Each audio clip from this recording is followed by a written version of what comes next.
राधे। जय श्री कृष्णा। पिछले भाग में हमने जाना कि मृत्यु समीप आने पर मनुष्य का सर्वोच्च कर्तव्य क्या है। अब आज हम द्वितीय स्कंद के प्रथम अध्याय के श्लोक 11 से आगे बढ़ेंगे, जहाँ श्री सुखदेव महाराज साधना के अत्यंत महत्वपूर्ण मार्ग का वर्णन आरंभ करते हैं। आइए इन श्लोकों का सरल भावार्थ समझते हैं। साय विष्णु रूपाय व्यास रूपाय विष्णवे नमो ब्रह्म निधि वशिष्ठाय नमो नमः। श्री कृष्ण अर्पणास्तु। हे ठाकुर जी, यह कथा आपकी सेवा है। इसमें यदि कोई त्रुटि मुझसे हो तो उसे आप क्षमा करेंगे और अपने भक्तों तक इस कथा को सही भाव में पहुँचाएं। नमो नमः। नारायणं नमस्कृत्य नर चैव नरोत्तमं देवी सरस्वती व्यासं ततो जय मुदीरयेत्। भगवान नारायण को मैं प्रणाम करती हूँ, नर नारायण ऋषि को प्रणाम, माता सरस्वती को प्रणाम, वेद व्यास जी को मेरा प्रणाम। आगे की कथा में चलते हैं। कल मैंने 1 से लेकर 10 तक के श्लोकों का सरल भावार्थ बतलाया और आज मैं 11वें श्लोक से लेकर 20वें श्लोक तक का सरल भावार्थ सुनाऊंगी। तो आइए, आज का 11वां श्लोक है। निर्विद्यमानम इच्छेताम अकुतः भयम योगिनाम नृप निर्णन्तिम हरे नाम अनुकीर्तनम। यानी कि सुखदेव महाराज जी महाराज परीक्षित से कहते हैं, हे राजन, महान अधिकारी का अनुगमन करके श्री भगवान के पवित्र नाम का निरंतर कीर्तन उन समस्त लोगों के लिए सफलता का निसंशय तथा निर्भीक मार्ग है, जो समस्त भौतिक इच्छाओं से मुक्त हैं और जो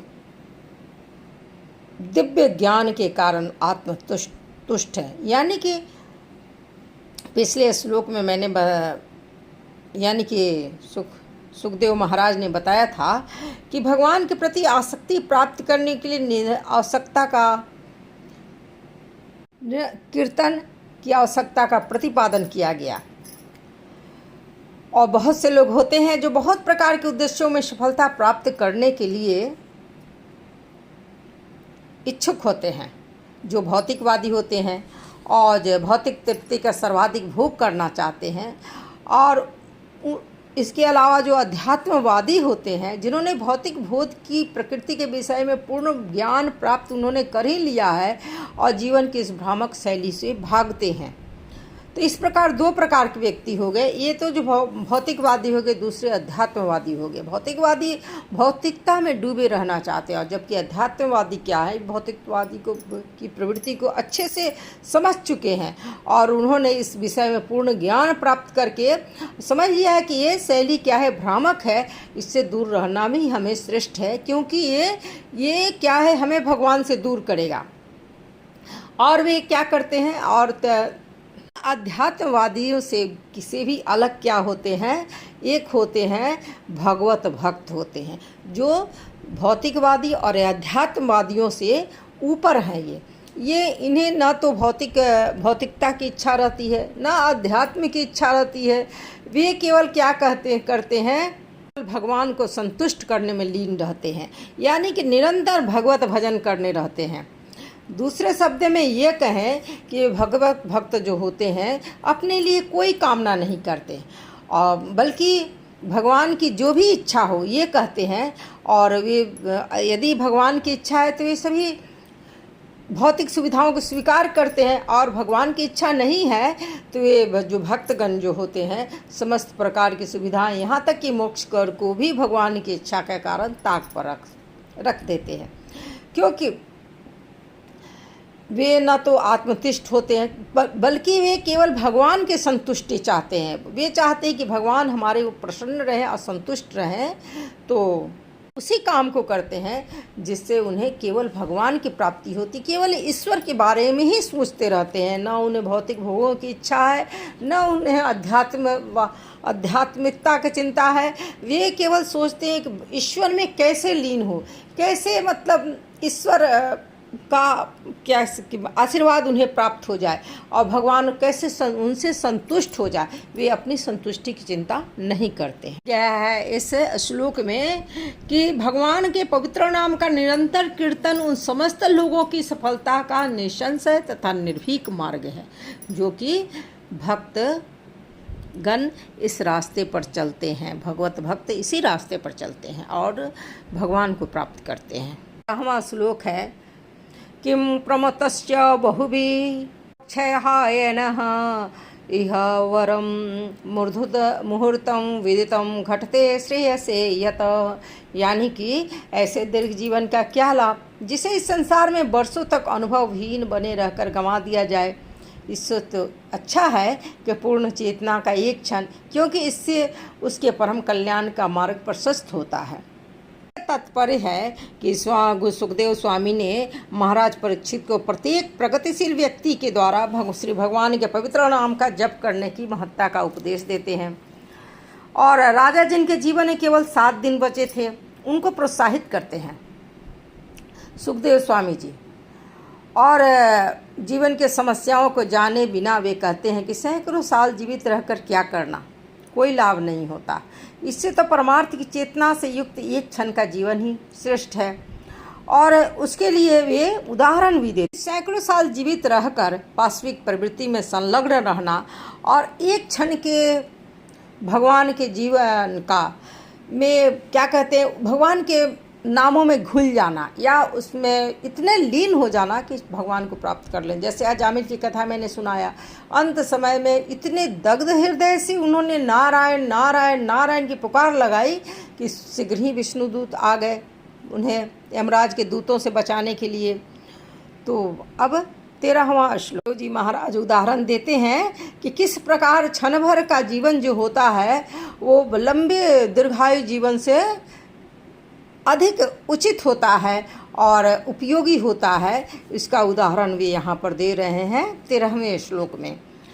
खड्वांग नामक राज ऋषि ज्ञात्वा इयताम इह आयुष्य मुहूर्तात सर्वम उत्सर्ज्य गलवान अभयम हरिम। यानी कि राजर्षि खड्वांग को जब यह सूचना दी गई कि उनकी आयु का केवल एक क्षण ही शेष रह गया है, तो उन्होंने तुरंत क्या किया, अपने आप को समस्त भौतिक कार्यकलापों से मुक्त कर लिया और परम रक्षक श्री भगवान की उन्होंने शरण ले ली। प्रति जागरूक रहने वाले व्यक्ति को अपने वर्तमान मनुष्य जीवन के मूल कर्तव्य का ज्ञान होना चाहिए और भौतिक जीवन की आवश्यकताओं की पूर्ति के लिए किया गया कर्म ही सब कुछ नहीं होता है। मनुष्य को अपने अगले जीवन के लिए में श्रेष्ठतम पद को प्राप्त करने के लिए भी अपने कर्तव्य के प्रति सजग रहना चाहिए। इसके लिए उदाहरण देते हैं सुखदेव स्वामी जी कि महाराज खड्वांग का उल्लेख राजर्षि के रूप में हुआ है। इसी तरह महाराज युधिष्ठिर और महाराज परीक्षित का भी यही हाल था। वे अपने मुख्य कर्तव्यों को निभाने के लिए बहुत जागरूक थे और उदाहरण के लिए आदर्श व्यक्ति भी थी ये लोग। महाराज खड्वांग को देवताओं ने असुरों से युद्ध के लिए स्वर्ग में बुलाया था। राजा के रूप में उन्होंने देवताओं को पूरी तरह संतुष्ट करते हुए युद्ध किया। इस पर देवतागण बहुत प्रसन्न हुए और उन्हें वर देना चाहा, लेकिन चूंकि महाराज खड्वांग अपने प्रमुख कर्तव्य के प्रति बहुत जागरूक थे, उन्होंने देवताओं से अपने शेष जीवन की अवधि के विषय में पूछा। उन्हें अपने अगले जीवन की भी तैयारी करनी थी। देवताओं ने बताया कि उनके जीवन का केवल एक क्षण ही शेष है। तो राजा ने तुरंत ही क्या किया, सर्वलोक को छोड़ दिया और पृथ्वी पर आकर उन्होंने परम रक्षक श्री भगवान की शरण ले ली और वे अपने महत् प्रयास में सफल रहे और उन्हें मुक्ति की प्राप्ति हुई। तो राजर्षि द्वारा प्रयास क्या था, यद्यपि एक क्षण के लिए था, परंतु क्या वो प्रयास सफल रहा क्योंकि वे अपने मुख्य कर्तव्य के प्रति बहुत जागरूक थे। इसी तरह महाराज परीक्षित और महान सुखदेव स्वामी द्वारा प्रोत्साहित किया गया क्योंकि उनके जीवन में अभी भी 7 दिन बाकी थे। तो 14वां श्लोक है, अपि एताहिरि कौरव्य सप्ताहं जीविता अवधि उपकल्प्य ततस्वं तावत यत सांपरायिकम। यानी कि हे महाराज परीक्षित, अब आपकी आयु के और 7 दिन शेष हैं। कहने का मतलब है कि राजर्षि जो थे खड़वांग के एक क्षण मात्र ही था उनके पास, लेकिन आपके पास तो अभी भी 7 दिन शेष हैं। तो इस अवधि में आप उन समस्त अनुष्ठानों को संपन्न करें जो अगले जीवन के लिए, परम कल्याण के लिए आवश्यक है। इस तरह सुखदेव स्वामी जी महाराज परीक्षित को प्रोत्साहित करते हैं, क्योंकि उन्होंने महाराज खड़वांग ने अल्पतम समय में भी अपने जीवन को अगले जीवन के लिए तैयार कर लिया। तो आपके पास फिर भी 7 दिन हैं। तो इस प्रकार से श्री सुखदेव स्वामी महाराज परीक्षित को अत्यधिक प्रोत्साहित करते हैं। तो 15वां श्लोक है, अंतकाले तु पुरुष आगते गत साधवस छिंदात असंग शस्त्रेण अस्पृहाम देहे अनु एच तमाम। मनुष्य को चाहिए जीवन के अंतकाल में मृत्यु से तनिक भी भयभीत न हो, अपितु वह भौतिक शरीर से तथा उससे संबंधित सारी वस्तुओं एवं उससे संबंधित समस्त इच्छाओं से आसक्ति तोड़ ले। कहते हैं सुखदेव स्वामी कि आपके पास 7 दिन है, तो आपको चाहिए कि आपका जीवन का अंतकाल आ गया और आपने सारे राजर्षि काम जो धाम जो था उन्होंने आपने त्याग दिया है, गंगा के तट पर आकर बैठे हैं। तो आपके अंदर आपके जीवन का जो अंतकाल 7 दिन के बाद है उसमें आपको मृत्यु से तनिक भी भयभीत नहीं होना चाहिए, बल्कि आपका जो यह भौतिक शरीर है और उससे संबंधित इससे जो भी मोह माया है उससे आपको इन समस्त इच्छाओं से अपनी आसक्ति को तोड़ लीजिए। इससे क्या होगा, क्योंकि ये शरीर आपका जो क्या है, जीव की शरीर आपका समाप्त हो जाएगा, लेकिन आपकी पहचान समाप्त नहीं होती है, क्योंकि शरीर तो मात्र बाहरी आपका वस्त्र है। जिस प्रकार मनुष्य हर बार अपने वस्त्र को बदल देते हैं, उसी प्रकार 84 लाख योनियों में मनुष्य हर बार जो शरीर जब पुराना हो जाता है या शरीर को किसी पर त्याग करना होता है, तो वो अपना जीव जो है शरीर को बदलता है और शरीर का बदलाव ही मृत्यु कहलाती है। तो ये शरीर की मृत्यु परिवर्तन की एक प्रक्रिया है। तो सर्वोत्तम प्रकार का शरीर क्या है? आध्यात्मिक शरीर है। आध्यात्मिक शरीर जो होता है भगवत धाम जाता है या ब्रह्म के क्षेत्र में प्रवेश करता है। तो इस प्रकार जो सुखदेव स्वामी जी महाराज परीक्षित को धीरे धीरे उन्हें की आसक्तियों के प्रति मुक्त कर रहे हैं। 16वां श्लोक है, गृहात् प्रवर्जितो धीर पुण्य तीर्थ जला आप्लुतः शुचो विविक्तो आसीनो विधिवत कल्पित आसने। मनुष्य को घर छोड़कर आत्मसंयम का अभ्यास करना चाहिए। उसे तीर्थ स्थानों में नियमित रूप से स्नान करना चाहिए और ठीक से शुद्ध होकर एकांत स्थान में आसन जमाना चाहिए। ये धीरे धीरे अब ये शरीर के मोह को त्यागने की विधि भी परीक्षित महाराज जी को बता रहे हैं। कहते हैं कि क्या गृहात् प्रवर्जितो धीर पुण्य तीर्थ जलाप अपुता, कि घर को त्याग कर उसे आत्मसंयम का अभ्यास करने के साथ साथ किसी भी पुण्य तीर्थ स्थल पर जाकर, गंगा के किनारे जाकर उसे नियमित स्नान करना चाहिए और शुद्ध होकर एकांत स्थान में बैठकर उसे आसन जमाकर उसे भगवान के ध्यान में लगना चाहिए। संसारिक मोह माया कटेगी और इंसान एकाग्र होकर भगवान में लीन होने लगेगा, क्योंकि परिवार के बीच में रहने से वो भगवान के प्रति एकाग्रता संभव नहीं होता है। इसलिए मनुष्य को कम से कम 50 साल के होने के बाद भगवान के प्रति जरूर मुड़ जाना चाहिए और इसके साथ साथ वे कहते हैं इसके लिए मनुष्य को कुछ मृग चम्र दड़ी का पवित्र आसन वगैरह तैयार करना चाहिए और समूची मन को जो है भौतिक कार्यों से खींचकर श्री भगवान के चरण कमलों में स्थिर करना चाहिए। यह सरल विधि ही सर्वोच्च आध्यात्मिक सफलता दिलाने में मनुष्य को सफल होती है। 17वां श्लोक है, अभय सेत मनसा शुद्धम त्रिवृत्त ब्रह्म अक्षरम परम मनो यच्छेद जित श्वासो ब्रह्म जीवम अविस्मरणम। कहने का मतलब है कि मनुष्य उपयुक्त विधि से आसन जमा लेता है तब मन को 3 दिव्य अक्षरों को स्मरण कराए। कौन सा अक्षर है? ओम। और श्वास को नियंत्रित करके मन को बस में करे, जिससे वह दिव्य बीज को नहीं भूले। तो पहले वह परीक्षित महाराज जी को सुखदेव स्वामी कहते हैं कि गृह का त्याग करें। गृह को त्याग करके आप तीर्थ स्थल पर जाएं, नदी किनारे जाएं, नित्य स्नान करें और एकांत में बैठकर आसन जमा कर, और क्या करना है आपको?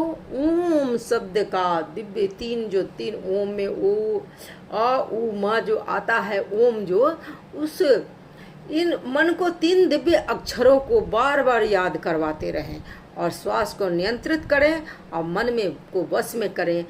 क्यों करें? क्योंकि अगर मन को वश में नहीं कीजिएगा तो मन चारों तरफ विभिन्न हवा से भी तेज गति मन का होता है, उड़ता रहता है, विभिन्न जगहों पर ये पहुंचता रहता है, शरीर कहीं मन कहीं। तो सब कुछ भूलकर आपको मन को ओम में विसर्जित कर देना है, जिससे वह दिव्य बीज जो होता है हमेशा हमेशा मन में अंकुरित होने लगता है। ओंकार समस्त दिव्य ध्वनि का बीज है। एकमात्र दिव्य ध्वनि ही मन तथा इंद्रियों में परिवर्तन को ला सकती है। यहाँ तक कि मानसिक रूप से असंतुलित व्यक्ति को भी यदि इस दिव्य ध्वनि को सुनाया जाए नित्य एकाग्र होकर, तो क्या है, इस उपचार के द्वारा वो मानसिक रूप से असंतुलित व्यक्ति भी निरोग बन जाता है। तो इतनी शक्ति है इस ओम ध्वनि में। तो ओंकार का जप इंसान को लगातार करना चाहिए, और जिससे इंसान एकाग्र होकर उस बीज को मन में अंकुरित अपने आप होता है और भगवान को प्राप्ति का साधन बन जाता है यही बीज। क्योंकि समस्त विषयों का क्या है, केंद्र बिंदु मन ही होता है, और मन के माध्यम से ही दिव्य अनुभूति को, गति को इंसान प्राप्त कर सकता है। मन अगर ओम में लग जाए, भगवान के चरणों में लग जाए, तो फिर क्या बात है। वो सब कुछ जो प्राप्त, अगर इंसान हर अलभ्य भौतिक वस्तु को प्राप्त कर सकता है, तो भगवान भी तो अलभ्य होते हैं, जल्दी प्राप्त होने वाले नहीं हैं। लेकिन उसी मन को भगवान के चरणों में ओम में हम लगा दें तो भगवान भी हमें प्राप्त हो सकते हैं, सहज प्राप्त हो। क्योंकि भगवान तो भक्ति चाहते हैं, अब भगवान हमारा हृदय चाहते हैं। अगर हम हृदय से ईश्वर को याद करें, अपने परम पिता परमेश्वर को याद करें, तो शीघ्र ही हम पर आकर अपने वरद हस्त को हमारे माथे पर रखते हैं। तो ऐसा है हमारे प्रभु का प्रेम, तो उसे ही प्राप्त करना जीवन का सर्वोच्च, मानव जीवन का सर्वोच्च लक्ष्य होना चाहिए। क्योंकि इस जीवन के बाद जो हमें जीवन को प्राप्त करना है वो आध्यात्मिक जीवन है।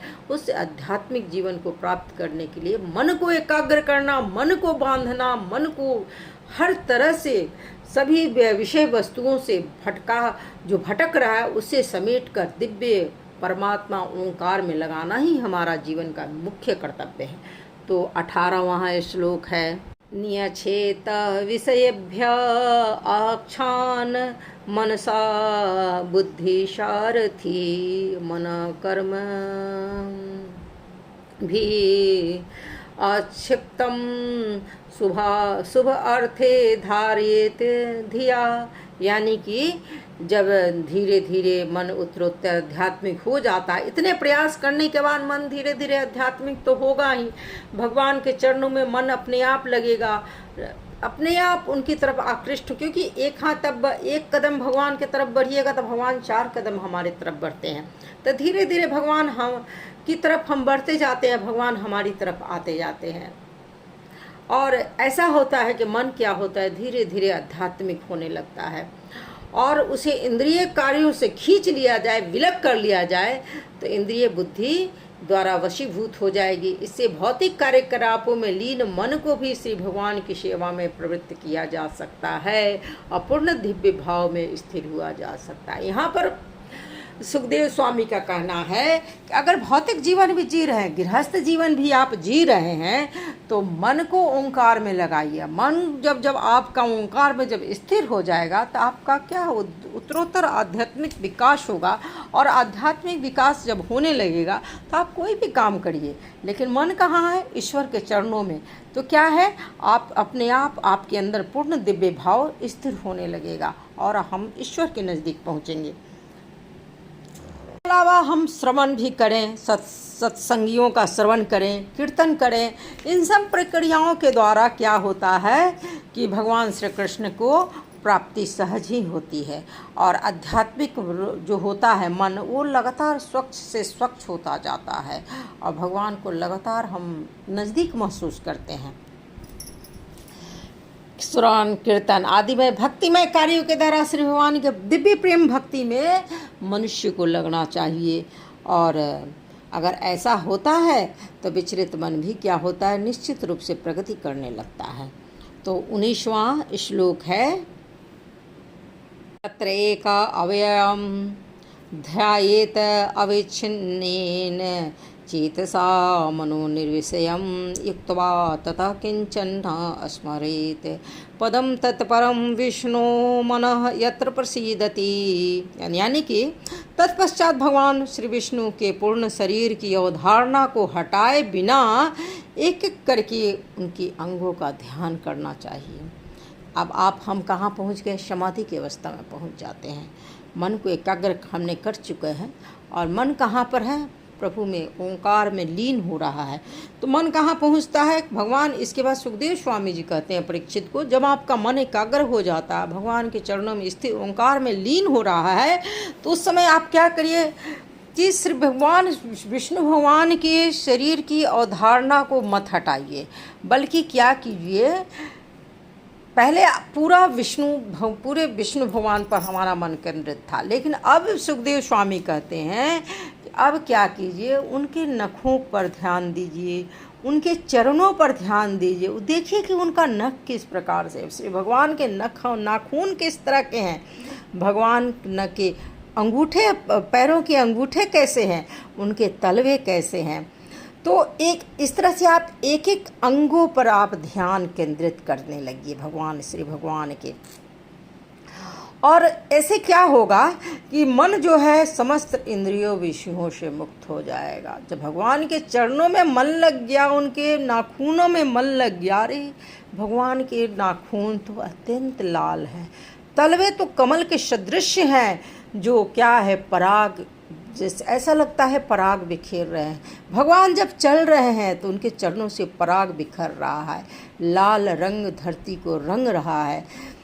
और भगवान के नाखूनों से जब धरती दब रही है तो लगता है कि शेषनाग डोल रहे हैं। तो जब ये दृश्य हमारी आँखों के जब सामने आने लगेगा तब प्रभु तो प्रकट ही हो जाएंगे ना।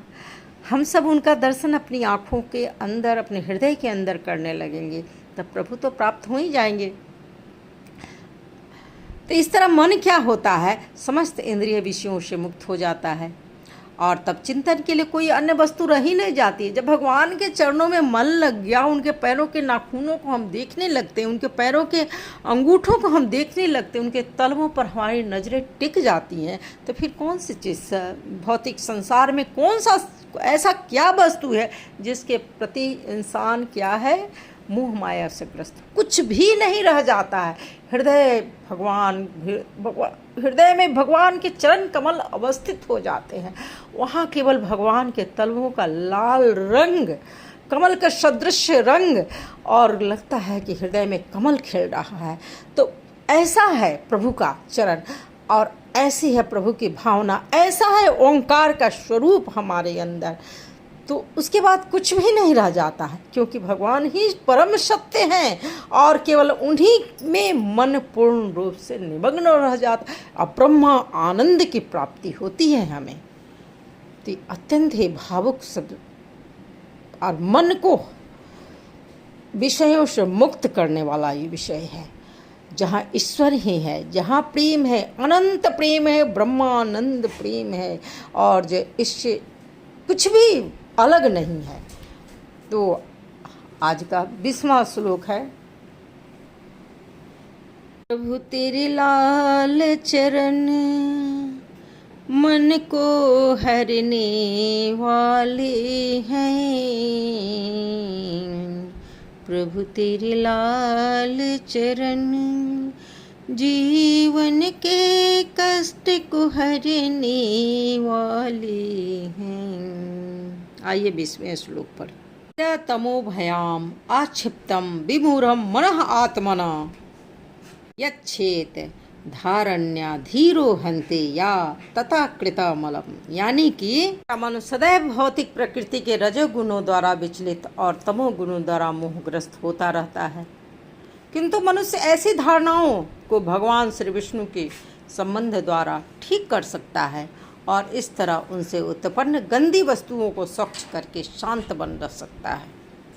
तात्पर्य है कि संसार क्या है, एक भौतिक संसार बहुत से उद्विग्नताओं से भरा हुआ है, बहुत से गंदगी से भरा हुआ है, लेकिन ऐसा नहीं है। भगवान संसार सुंदर भी है आपके देखने का तरीका, लेकिन इसके बावजूद यहाँ गंदगी है। तो इस गंदगी से मन में विक्षेप उत्पन्न होता है, मन अशांत होता है।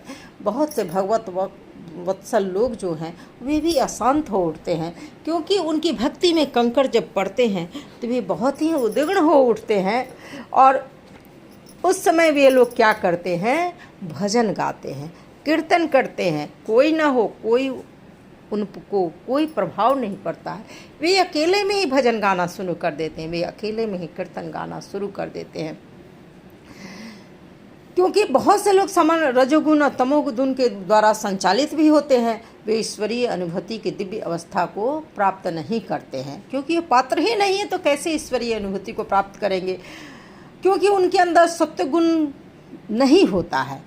और सत्वगुण के द्वारा संचालित व्यक्ति ही परम सत्य के ज्ञान को प्राप्त कर सकता है, उस ब्रह्म आनंद को प्राप्त कर सकता है। रजोगुण और तमोगुण के प्रभाव के वाले क्या होते हैं, वे कंचन और कामनी के पीछे भागते रहते हैं।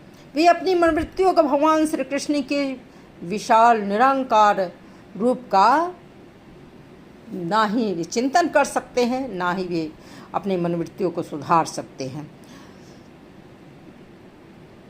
अगर वे चाहें तो लोगों का अनुकरण करके, भजन करके, कीर्तन करके भगवान विष्णु के पास वे भी पहुंच सकते हैं। ऐसा सुखदेव महाराज का कथन है। अपनी उच्चतर अवस्था में किसी भी साधक को परम सत्य की धारणा बनाने की भौतिक शक्ति द्वारा सृजित समस्त वस्तुओं को सेवा भाव द्वारा परम के साथ जोड़ा जा सकता है, जो जीवन शक्ति का क्या है, अनिवार्य अंग है। श्री भगवान का शुद्ध भक्त अपने इस सेवा भाव से प्रत्येक वस्तु को आध्यात्मिक सत्ता में बदलने की कला से अवगत होता है और इसी भक्तिमय विधि से सर्वेश्वरवाद के सिद्धांत को पूर्णता प्रदान की जा सकती है। योग की सफलता भी भक्ति भाव के द्वारा ही प्राप्त की जा सकती है।